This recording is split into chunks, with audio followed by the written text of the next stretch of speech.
E aí, pessoal, tudo bem? Estamos de volta para dar continuidade às nossas aulas virtuais. E agora, o professor Paulo Gereba, professor de História, mais uma vez aqui com vocês. E nós vamos discutir uma temática que ela envolve os alunos do ensino fundamental maior, ou do Fundamental 2, como se coloca hoje. Apesar de saber que esse tema, ele também pode ser discutido, não só pode, mas como deve ser discutido, pelos alunos do ensino médio. Porque também é um tema presente em concursos e provas de vestibulares. Tudo bem? Então, vamos lá. A temática que nós vamos discutir é sobre a monarquia brasileira, o Império Brasileiro.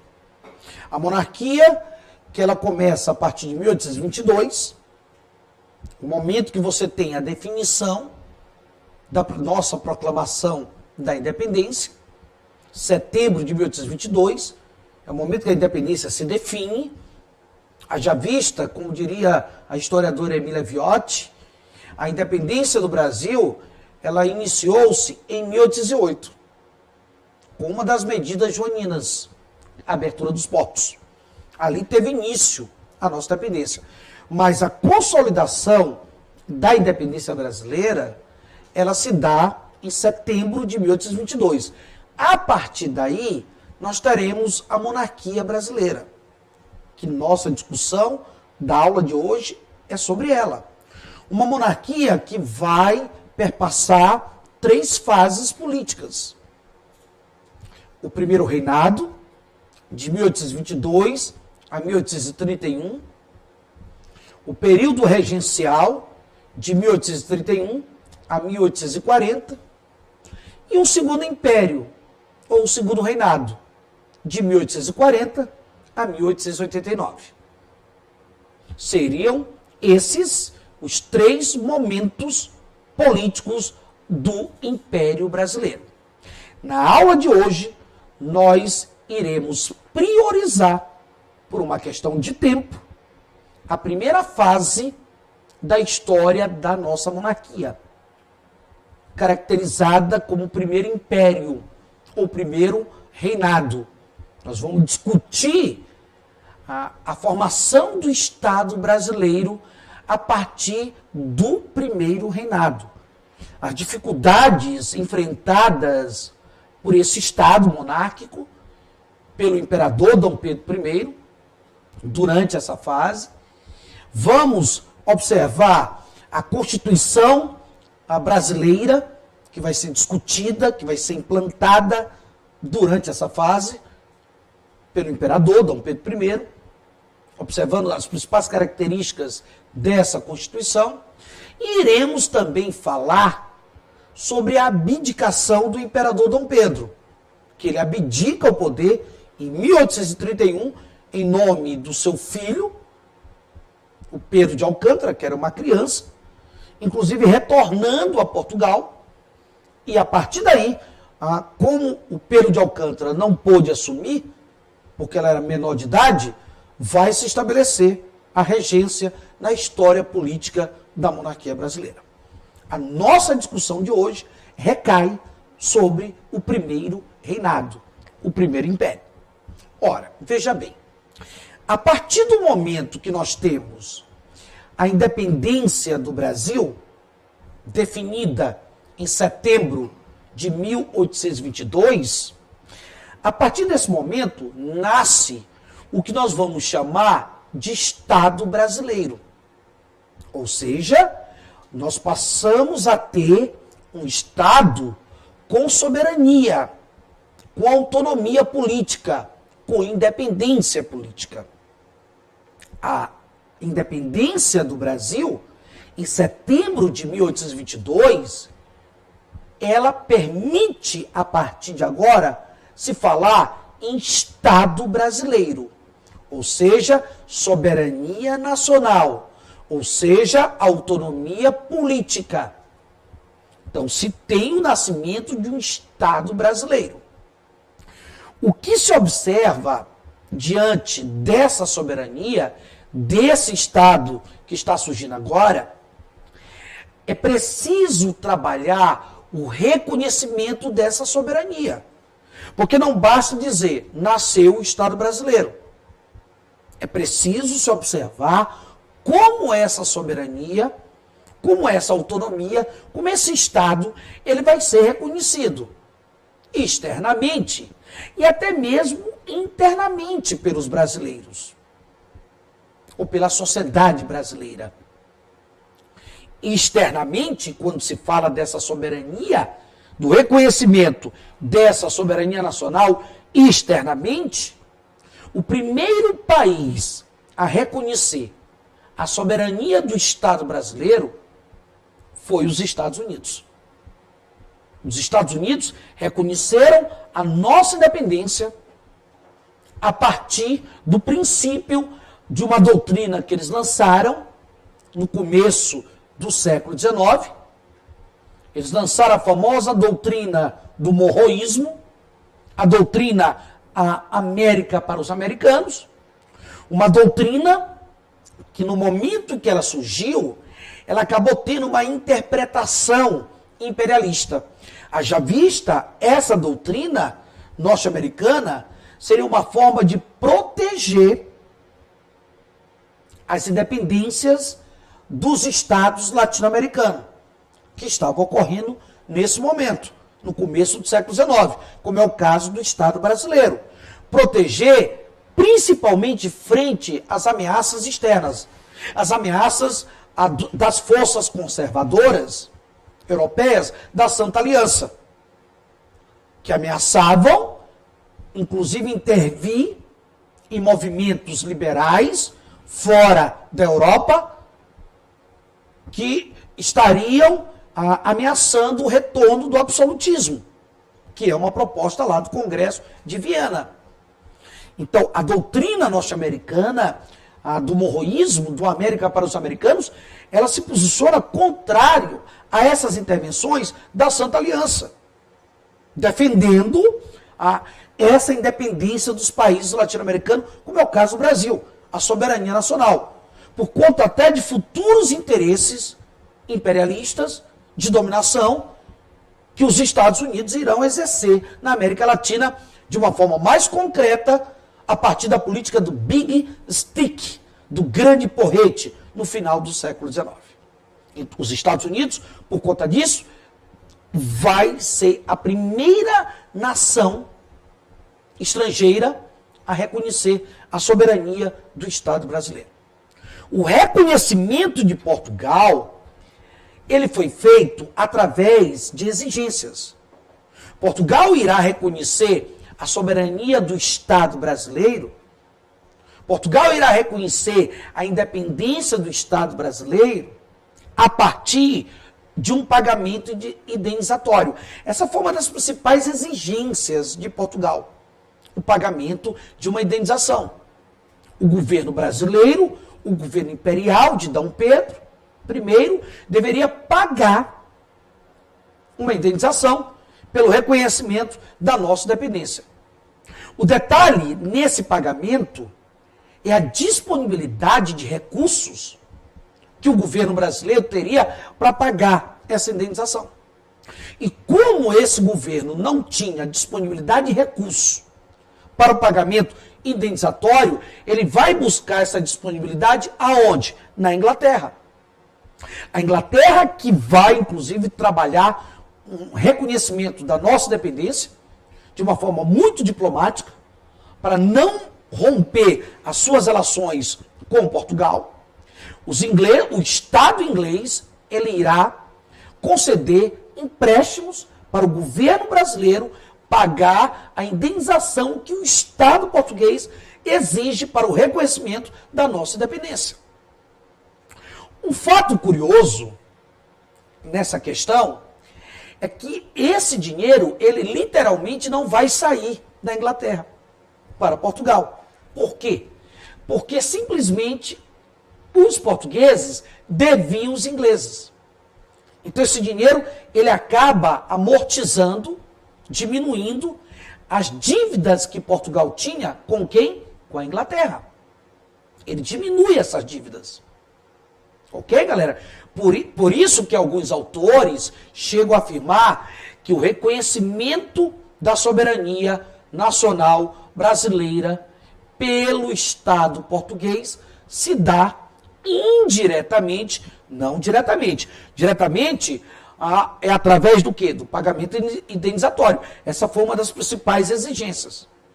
Mas indiretamente seria através de uma transferência de dívida externa. Ou seja, parte da dívida externa portuguesa com a Inglaterra seria transferido para o Estado brasileiro. Tudo bem? Dessa forma, nós teremos um processo de reconhecimento do nosso Estado, da nossa soberania, da nossa autonomia política. Ok, galera? Vamos em frente. Uma outra coisa importante também seria o reconhecimento da sociedade brasileira. Como é que a sociedade vai reconhecer essa independência? De que forma a sociedade brasileira vai trabalhar o reconhecimento? Porque se nós voltarmos para a aula lá de independência, que vocês já tiveram, a ideia que se passa é que simplesmente a nossa independência, a ideia passada pelas elites nacionais, que estiveram ali junto com Dom Pedro, articulando a nossa independência, que a independência brasileira, ela foi pacífica. Ela não foi violenta. Ela não foi sanguinária. Que é o perfil que as independências dos chamados países latino-americanos vão ter. Países que foram colonizados pelos espanhóis. Então, se você analisar a independência das colônias ibéricas espanholas na América Latina, México, Argentina, Venezuela, Colômbia, Chile, você tem um processo de independência com lutas violentas e sanguinárias. A percepção que as nossas elites passam, que a nossa independência foi tranquila, foi pacífica. E não foi. E não foi bem assim. Observe que algumas províncias, porque não se chamava estados, a palavra estado da federação, somente a partir da república, Maranhão, Bahia, Pará, Rio de Janeiro, eram chamadas províncias.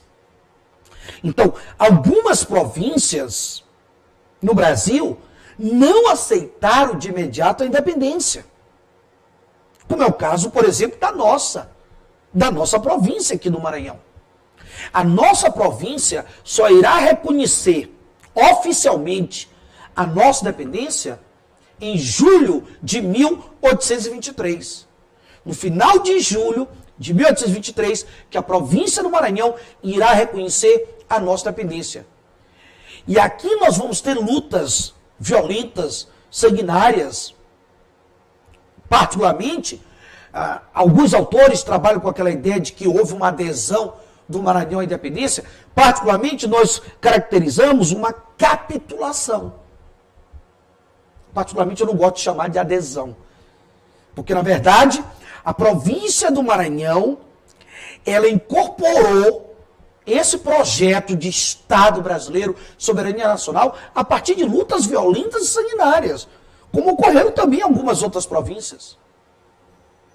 Então, nós tivemos uma independência tumultuada, violenta, sanguinária, em algumas províncias. O que acaba sendo compatível com aquela ideia que a independência brasileira foi pacífica. Que a sociedade aceitou pacificamente a independência. E não foi isso.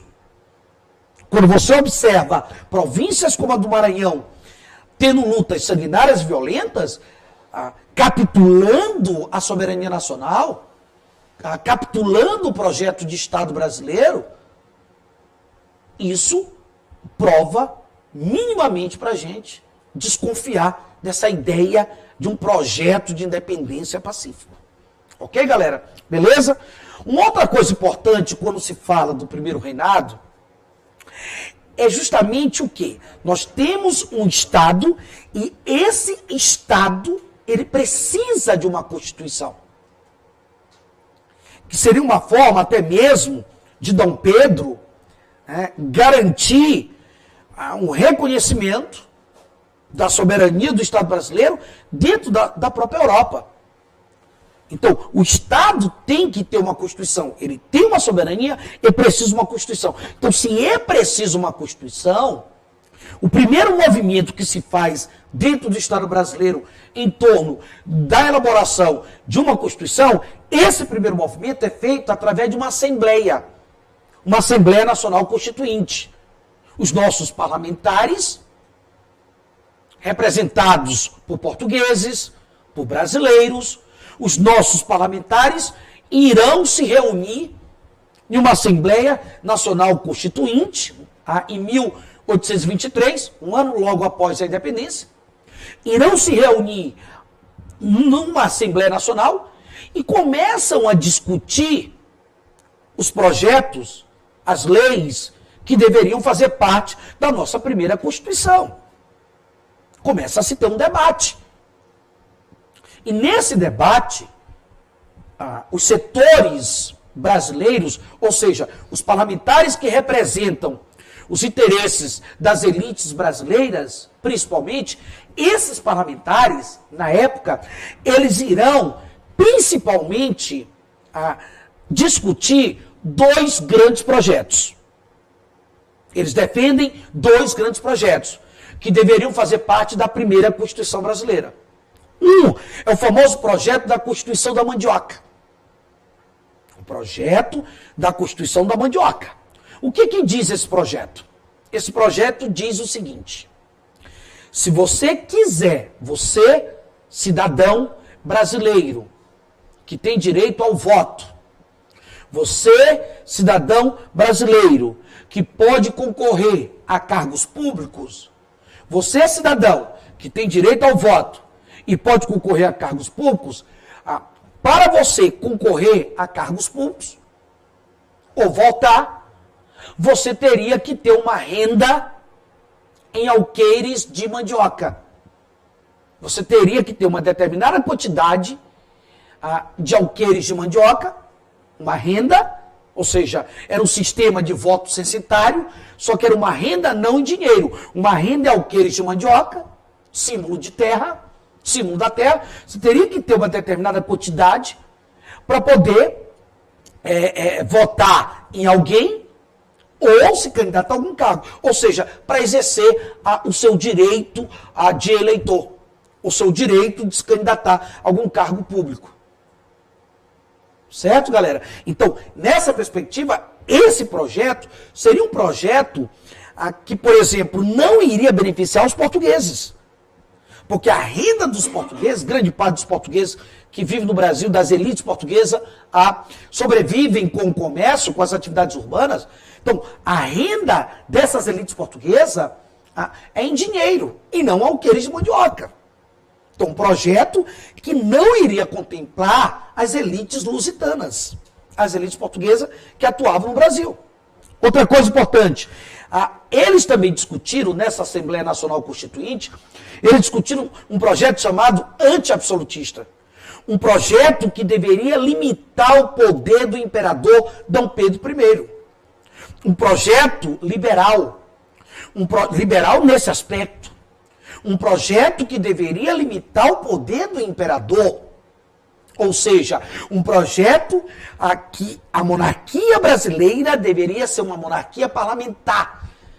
Uma monarquia onde os poderes de Dom Pedro deveriam ser limitados por uma Constituição. É o famoso projeto anti-absolutista. O que prova que as nossas elites, elas têm um projeto liberal. Mas, ao mesmo tempo, as nossas elites são conservadoras. Estão pensando numa perspectiva conservadora. Principalmente por quê? Porque aqui, em nenhum momento, elas estão discutindo, por exemplo, o fim da escravidão. Ela não estabelece nenhum projeto para discutir o fim da escravidão. Nenhum projeto para discutir, por exemplo, a questão da reforma agrária. Nenhum projeto que pudesse não marginalizar os setores políticos. Então, claramente, vai se observar isso.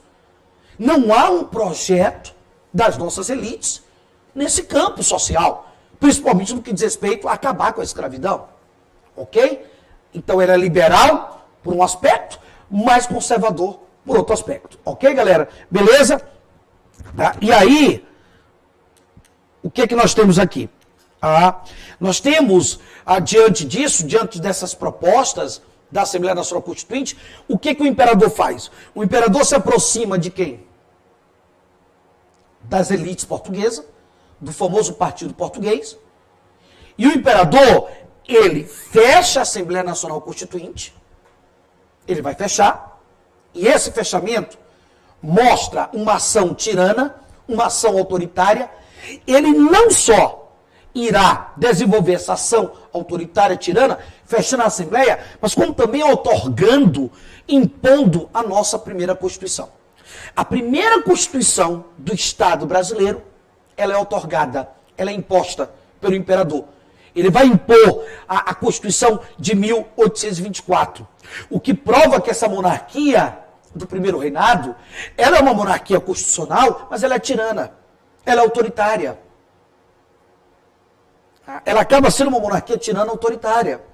E o imperador, ao impor essa Constituição, que é uma Constituição que vai prevalecer durante toda a história da monarquia brasileira, ela vai sofrer modificações ali na regência, principalmente, mas ela irá permanecer, ela só vai ser substituída pela Constituição Republicana de 1891. Uma Constituição que ela vai reforçar o poder do imperador. Basta que você observe os principais elementos constitucionais, as principais normas, as principais leis presentes nessa Constituição. Por exemplo, ela fala da instituição de 4 poderes.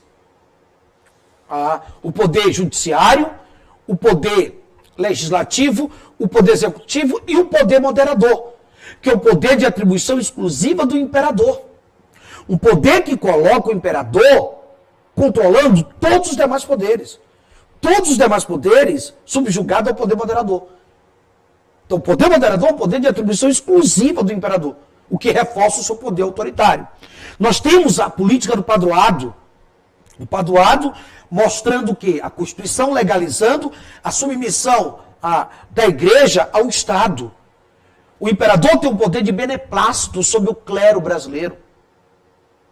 A igreja funcionará como uma espécie de funcionária do Estado. Ou seja, o imperador terá total controle sobre esse clero. Então, isso vai reforçar o poder do imperador. Outra coisa, o voto censitário. O voto censitário, só que agora na renda em dinheiro. A renda em dinheiro que favorece a quem? As elites portuguesas, principalmente dos comerciantes. Uma Constituição que ela não acaba com a escravidão. A escravidão, ela permanece nessa Constituição. Então, uma Constituição que reforça o poder o quê? Autoritário do imperador. E diante disso, você tem uma monarquia constitucional, porém tirana, porém autoritária. O que vai acabar, até certo ponto, contribuindo para o quê? Para a abdicação do imperador Dom Pedro. Porque quando você fala da abdicação de Dom Pedro, que ocorre em 1831, que ele abdica o poder e volta para Portugal para assumir o lugar do pai, do Dom João, que havia falecido, e deixa aqui como herdeiro o Pedro de Alcântara, Pedrinho, que ele era menor de idade, por isso não assumiu de imediato. O Pedrinho tinha menos de 10 anos, e aí o Brasil vai ser comandado por uma regência. Então, o imperador abdicou. E essa abdicação, ela se deve ao quê? À impopularidade dele. E Dom Pedro, inclusive, sempre fez um esforço muito grande para se tornar popular. Isso até nos quadros do Pedro Américo você percebe. O esforço de Dom Pedro. Você pega um quadro da Independência ou Morte, do grito lá do Ipiranga, você observa claramente nesse quadro o esforço de Dom Pedro para trabalhar a questão da popularidade. Então, esse desgaste da popularidade de Dom Pedro, que vai acabar contribuindo para a sua abdicação, isso se deve a vários fatores. A crise econômica e financeira que ele não conseguiu superar, gastos com guerras externas, como a Guerra da Cisplatina. Outra coisa, a dependência econômica que continuou com a Inglaterra. as vantagens alfandegárias que os ingleses ainda continuaram durante o governo de Dom Pedro, a falência definitiva do Banco do Brasil, que nos pode deixar de observar que o pai praticamente deixou, Dom João VI, o banco falido, Dom Pedro faliu de vez esse banco, que vai ser só reinaugurado por Dom Pedro II. Os gastos, de certa forma, com o luxo da corte, a falência dos modelos econômicos agrários exportadores tradicionais, como açúcar, algodão, arroz, contribuíram para a nossa balança comercial ficar deficitária. Então, a crise econômica e financeira vai contribuir para desgastar a imagem de Dom Pedro e vai levar à sua abdicação.